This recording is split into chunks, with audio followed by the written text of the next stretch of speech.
Ladies and gentlemen, welcome to It's Spoilerin Time, which a more elegant way of saying it would be to say, it's Spoilerin Time. I'm Tom Merritt. Brian Brushwood, we got Eck with us today. Absolutely. Great to be here. Thanks for joining us. Hey, man, so Eck actually brought something to the table that neither of us had heard of. Tell us about what you were watching. Yeah, it's a movie called The Right Kind of Wrong. I watched it yesterday with my wife. It's an incredible story, and I won't give away too much, even though this is spoiling time, because it is so new you probably haven't seen it. It's only available on demand at this point, so it's not on anywhere else, so it's kind of against cord-killering world, but it's not anywhere else. The idea of it is a guy gets divorced from his wife, and his wife writes a blog called Why You Suck, and this blog becomes hugely popular, and essentially, it becomes a book and a movie. And the way this guy handles it, because every friend he ever had, every person around him knows that it's him and knows every aspect of his life.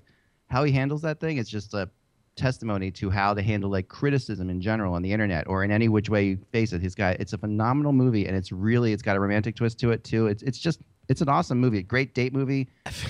Awesome. I feel like this is maybe too close to home for me to really either I'll double enjoy it because I'll learn some lessons on how to handle stuff, or I'll hate it because it's too close to my actual experience with the Night Attack albums. Oh no, you'll love it. You'll love it because I've seen how you handle it. You handle that stuff really well, and some of the stuff you put out there too on your blogs and tweets and stuff like that.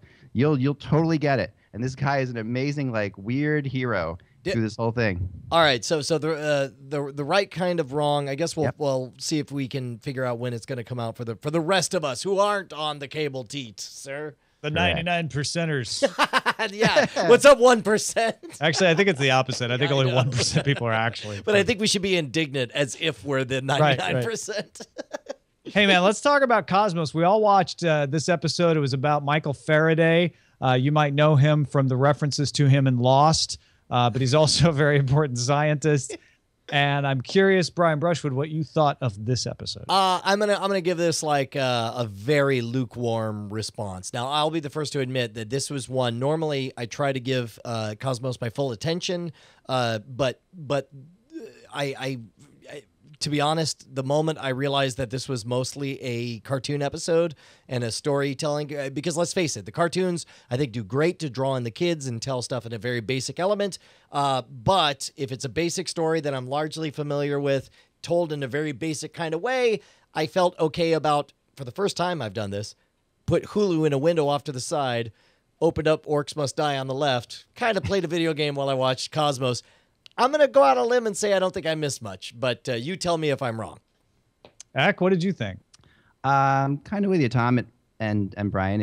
I'm kind of with you, Brian, basically. It reminded me of third grade when you hear this sound, beep, yeah, like a film strip. Yep, that's what it reminded me of because it was really it was so educational. And I think that's great because we have kids, and you have kids, and I have kids, and we know what this is like. And Cosmos should be for kids a lot, but this really didn't have any adult eye candy. It was kind of a different show. I agree. Well, and it's not even a matter of eye candy. It's a matter of find a narrative that appeals to a more nuanced, discerning eye on this. And I felt like that's where it sort of missed. Everything was incredibly basic.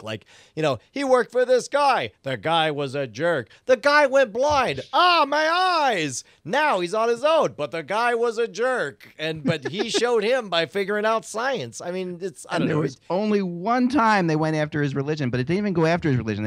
And I think I was wondering if they were getting a lot of complaints about religion, going after religion, because they said, he was a devout Christian and it played a big part in his life. And that's all they said. Nothing else. I didn't even register on that, because knowing that they create the entire series all at once, and then it's by the time the first episode comes out, it's all pretty well decided. To be honest, I wish there was a religious controversy in this. There was no controversy. It was a film strip. That's a very good way to put it. This was my favorite episode so far. Shut your face! Awesome. I love it. That's great. That's awesome. Are you kidding me? I'm not kidding you. Look me in the eye. That's and amazing. after hearing you guys talk, I'm questioning my sanity. No. But prior to this, I sat down. I'm like, this episode is fantastic. I'm forgetting that it's being told through cartoons, and maybe part of that is just me starting to post-traumatic stress like block out the cartoony parts. But what I loved was the story of Michael Faraday. What I loved was the context they set about the fact that Faraday is the one who took electricity and turn it into something we can use and launch this amazing revolution. And Faraday was the guy who didn't have the formal training and fought against a physical disability later in life, but still was able to come up with significant advances through persistence. I just absolutely adored the story of Michael Faraday being told. And so the fact that it was ugly and it was very cartoon dominant didn't bother me because I just loved the Faraday story so much. Yeah. My wife agrees with you. She loved it too, and she's an electrical engineer and just thought this was. I mean, she's obviously always loved him. So I think that's awesome, and it really was. I mean, it is an amazing story. There's no taking away from that. Well, and also, one of the problems that Cosmos tends to have for me is that it tends to get schizophrenic and disjointed and jump from one thing to another. The one thing that I definitely noticed was that from beginning to end, everything had a very tight narrative thread, all tied to the one scientific principle that they were trying to get across. Absolutely. And that's another thing that really bugs me is when they get preachy or they kind of get distracted and go in a bunch of different directions. And this was very tight. This was a singular story. They set a place that they were going to go at the beginning, and they got there. And I love that they didn't get distracted by a bunch of extraneous stuff. They're like, no, we're going to talk about electricity, which is, we take for granted now. And so it was kind of fun, I think, to see and this is what that electricity was back in the day, right? And it made me think of all of these people who look at new technologies as they come along, and smartphone, camera phone, Twitter, and go, what's that good for? It's a novelty. And it's like, yeah, it's a novelty until a Michael Faraday comes along and says, oh, but you can use it for this. Right. And or then until the amazing. Arab Spring comes along and all of a sudden it's a life-changing force for an entire culture. Yeah. All right. Well, look, I'll be the first to admit that that I did not give this my full attention. So maybe I'm wrong, but I did feel like it felt very middle school slideshow more than anything else. I think Eck nailed my only beef with this episode. It was very cartoony, though. At one point, I was like, why am I enjoying this so much? The cartoons are awful. I still was aware of it, but I just the story was enough for me anyway to get past that. The only other thing that be nitpicky, not really nitpicky, is the one time when he's narrating and he's talking to the sky for a long time and he's in his spaceship. And it was I'm getting tired of that. And I just have to say, really don't like the spaceship either anymore. Yeah. Well, I mean, maybe it was because in this episode, you bought into this past world. You were in the film strip, and all of a sudden they add this freaking, Independence Day spaceship showing up. Totally is out of context. We're like, whoa, wait, why is he in that? Why is the camera 100 feet above his head? That's what I kept thinking. It's like, why? Meanwhile, we had Game of Thrones and the Trial of Tyrion. I'm going to go last on this. All right. I want to hear what you think. Would you like to go first? Or no, this is all you guys. I actually didn't watch this, so yeah. But I'm not. Do you mind if we spoil you? Hang up. You're okay with being spoiled, right? Oh yeah. I'm not a Game of Thrones guy. So. Okay, great. All right. So I felt like this was a very plotting episode, and I had to remind myself afterwards that it was the Tyrion trial, because while that captivated me when I read it, I just kind of, I don't know if it was the mood I was in or what, but I felt like it was underplayed, and the elements of Tyrion's defense where he gives the fiery speech were delivered very well by Peter Dinklage, but somehow this whole episode just, I don't know, it did not move me the way it should have going into what we're going to see next. I agree. Things that I liked, I really enjoyed watching. Who gave the better speech was Davos Seaworth. On behalf, to the Iron Bank, trying to talk him into like this guy's gonna win. And there's some part of you like, oh wait, I guess all the other kings are dead. Wait, maybe there is something to Stannis. This is the first time as a viewer you're maybe buying there's a reason that he's still around. And what was the other stuff? Daenerys hearing the guy talk about how his dad got crucified and won't you take him down. Also the GOT. Yeah, although when he threw if I remember correctly, and this is not a spoiler because I'm comparing an existing point in the book to an existing point in the television show, doesn't he throw down bones of an actual kid? Is that what we saw in there? Were those? Oh, I don't remember if that's the way it is, but no, this is a kid in the GOT sense. I believe if I remember the scene in the books, the surprise was you think he's talking about the goats, or she assumes he's upset because his goats got killed. And then he it's his son. uncurls the bones, and the bones are his freaking child that got killed. And then that's the shocking moment. In many ways, I thought this whole episode, again, first episode where I felt like they made some real mistakes in deviating from the books. Number one, assuming I remember the books correctly, it was a much more powerful moment the way I remember it, and I hope I'm not totally wrong on this, that it's like, no, I'm not talking about my goats, I'm talking about my kid, my child. But also, damn it, I was right, Tom. In the show, Tyrion tries to chase Shae off to get her the hell out by faking like he doesn't like her, faking like he's angry, and she's clearly upset and leaves. In the books, it was not that way. It was like, you are in deep, deep trouble. I care so much about you. Please leave. She says, okay, I'll leave, but only because you're telling me to do so. It changes this scene. One of the most powerful scenes in the entire books was after you watched everything Tyrion did for Shae. To see Shae get on the stand and just betray him in every sense, to tell lies, to take secrets from their pillow talk and pervert them into laugh lines that gets the entire room cackling. And again, they soften that as well. In the books, she takes that one moment, she's like, you're my giant of Lannister, was what she said in a tender moment to him. Like, I don't care what physically you look like, you are a giant to me. And that meant a lot to Tyrion or whatever. And then she perverts it and tells it in a way that gets everyone in the room cackling as they call him the giant of Lannister. That whole thing, they cut all of that out, and I don't understand. Well, she used the lion line. Whatever. I mean, that's a weak sauce alternative, right? I mean, what was the benefit to that? What did we as viewers gain? Why it made more sense for her to turn against him when you thought she liked him. It doesn't make more sense for the story. It makes for a much, much more impactful scene, though. I felt when I read that a deep sense of betrayal, like, oh my God, I spent this whole book liking this character. And now it turns out she really was a whore, a total whore the entire time. And she really did feel nothing. Why did she do it in the book? I don't remember. Because she was a whore, because she was selfish, because she really didn't care. And at the end of the day, she's like, whatever, now the next person's paying for my service, and that's how good I am.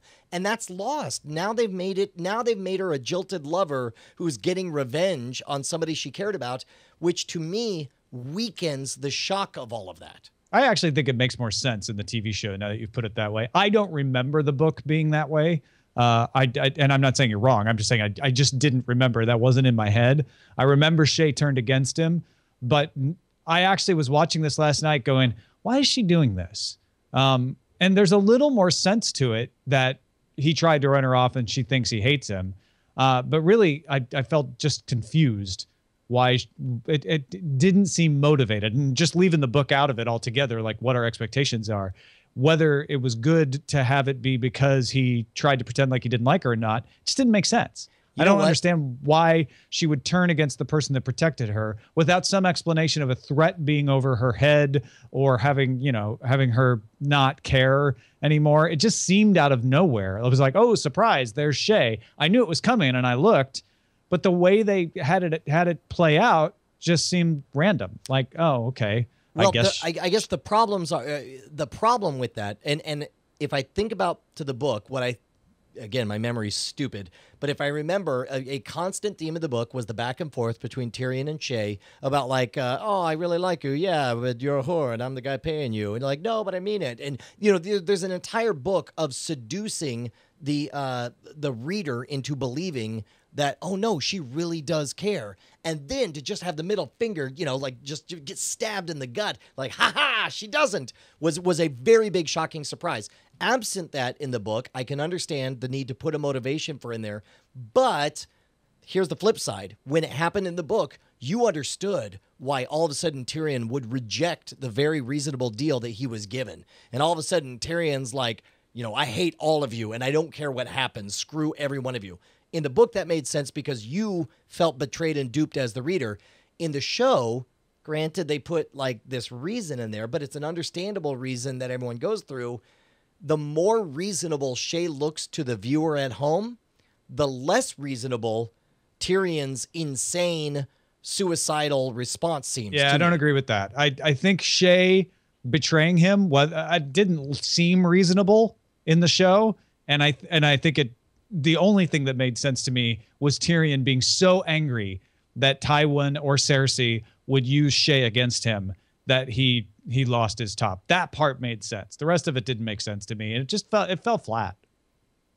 Well, I think we both agree that it fell flat. Yeah, for but whatever reason, but right? for Exactly. very different reasons. That's and fascinating. I felt like Daenerys's, setting up on the throne just felt like it was rushed. Like, oh well, we got her in Marine, so put her on the throne, have her deal with the dragons. Okay, we got to get to that. It just felt very much. This episode felt like getting to a lot of things that they just needed to get to because they're rushing to get to some other part of the season. Well, and it's too bad because I remember what an agonizing ordeal Tyrion's trial was as I read it. And again, maybe you and I have polluted eyes. We can't see it fresh like everyone else can. So maybe we'd like to hear from people who haven't, were you somebody who saw this and was deeply moved by everything? That'd be interesting.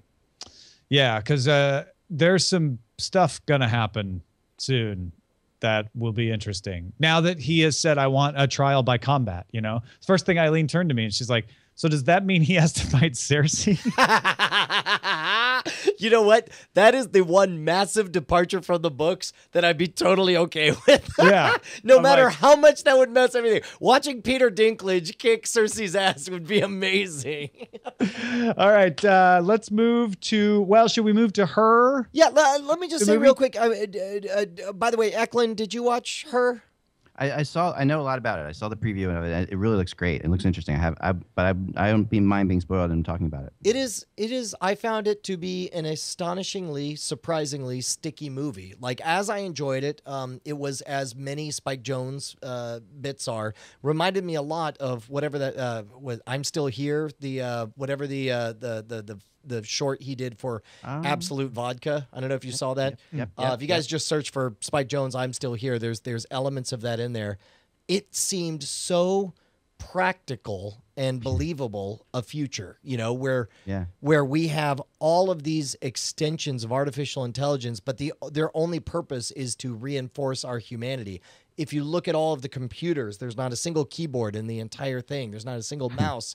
Everything is a very natural environment, and you become it's clear that in this culture, it's fine to go walking down the street looking like a crazy person talking to other people. I loved it. I mean, I'm not gonna say it's the best movie in the world, but god dang, is it sticky. It really sticks with me, and I keep going back to it. Tom, you're a big Siri person, right? I mean, you I really are love a Siri Siri person too, because I've heard you talk about Siri before on your bike and such. So yeah, this is it looks really awesome. Yeah. Well, I'd be curious to hear, once you get around to seeing it, what you think. Tom, what did you feel about it? I felt that I'll put the negatives out front. I felt like they short-circuited her story towards the end. It felt a little bit trite and a little bit It felt rushed. a little bit like Poochie's ending from Itchy, Scratchy, and Poochie, where out of nowhere he goes, "I'm sorry, I must go to my home planet now." And then 3 frames Yeah, of a animation. little bit like Perfect that. reference.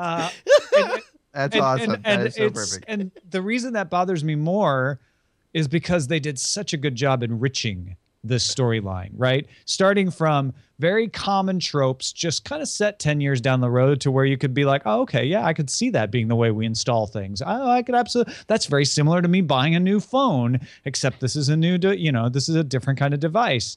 The world they created, the Los Angeles they created, I don't know if that's just because I live here, but I'm like, oh, that's Los Angeles starting to look like Manhattan, or like Shanghai, which is almost certainly or Shanghai where they shot or Vancouver. Yeah. But it's something you can see happening around you if you're here, where the sprawl gets filled in, and then having public transportation and all of that, and just the mood, the tone of it was so well done that I wanted it to have a more clever ending. But that's certainly asking a lot. I thought the themes that they played upon were executed very well. Yeah, I think that if it was a movie about the technology or about what it meant for society, you would get those things. But I think very clearly it was a movie about a person and a relationship and a complicated emotional space to be in. And in that Well, that's regard, the themes I'm talking about. And I think they did well on that. And sort of like the idea of what happens to her in the end is less important in that respect. correct. It's sort of like, what does it matter? That's not really what this is about. Yeah. Right on, man. Yeah. And you're still watching The Shield. How far are you now? Yeah. So Shield episode 11. One thing I've noticed is that there is a formula to the Shield developing at this point in the series, and it's not a bad thing. What we get every episode, as far as I'm breaking it down in my head, is 4 chunks. There's a whodunit, the stone cold whodunit, Right. that the detectives have to usually go after. It's not always them, but it's usually them. Then there's Vic Mackey's story, which actually has some subparts because there's Vic Mackey's personal story with his family Right. and dealing with his son. And this is the episode where he goes and finds the ring for the teacher at the autistic school that wasn't going to take his kid, and plays a little Vic Mackey on the educational system. And there's also the Vic Mackey story of him trying to control the neighborhood, right? And this is the one where Rondell ends up getting axed. Oh yeah, that's right. Because he's getting out of control, and the Nation of Islam shows up and challenges Mackey, and it's Vic sort of wearing the crown, because while he does, you can tell at this point in the series, like he really thinks he's doing it all for a good cause, that the ends do justify the means. The means are getting more and more complicated all the time. And he has to become a kingmaker and enable drug dealers in order to stop the drug dealing. Well, and also they make it clear that this is not a new game to him. It's new to us to watch this happen, but they clearly cast it as he's somebody who's been doing and playing this game for a while. Right? Absolutely. He is adept at it, but it's always kind of about to spin out of control, and he's always scrambling to keep it under control. Then the other 2 parts are Julian's story. And this is the one where you have that amazing scene. This is probably the first scene that made my jaw drop a little bit, where he pursues the kid with the gun. Kid's like, "I'll shoot you," and he's like, "Go ahead." Oh yeah, and because he's so clearly distraught that he's just like, it's part bravado, like I really don't believe you'll shoot me, and part suicide. Yeah, like you can, and that's what's so amazing about that scene. It's not just I want to die anyway. Go ahead and shoot me. It's kind of don't think you'll shoot me, but you know what? If you did, I win then too. Win-win situation for me. Yeah, it's did you watch The Shield Deck? Did you ever get into that? Yeah, I agree with you on that scene exactly. That apathy, that level of apathy is pretty intense. Like he really doesn't care what happens next, and maybe he's willing to let someone else decide what happens next. Yeah, exactly. He kind of is like, take the decision out of my hands. I win either way. And then of course you have Acevedo's story, which. This one is him dealing with the woman who accused him of rape when he was in college. Now, at this point, if I remember where we are right now, I would say of most of the characters, like Acevedo was, to me, the least interesting. Like, whatever, power-hungry guy in charge or whatever. Is that where you're at right now? Probably, yeah. I mean, I'm still interested because I know that story is going to bubble into something more interesting. And I found it quite compelling that they didn't let him drop out of the race, right? Yeah. What would have been a typical storyline is, oh, well, he didn't catch Mackey, so he had to drop out of the race. And it looks like his political fortunes are done for a few episodes, and then something else happens to thrust him back in the spotlight. But that's not what they did. What they did was have the power maker go, no, I still think you have the makings, so it really doesn't matter if this isn't the thing that catapulted you. We'll figure something else out. Right. And that plays very well into this accusation story where they're like, well, we'll kill the story. Oh, now she's going to take it to the Times. Don't worry about it. Do what you need to do to kill the story at the source, and we learn the truth about what happened. Which is this is what I love about this story is that the Shield is these constant unresolved issues. Whoops, knocking over microphones, hanging over people's heads. You know, the very first episode, you have obviously a very big deal hanging over Vic Mackey that persists for seasons.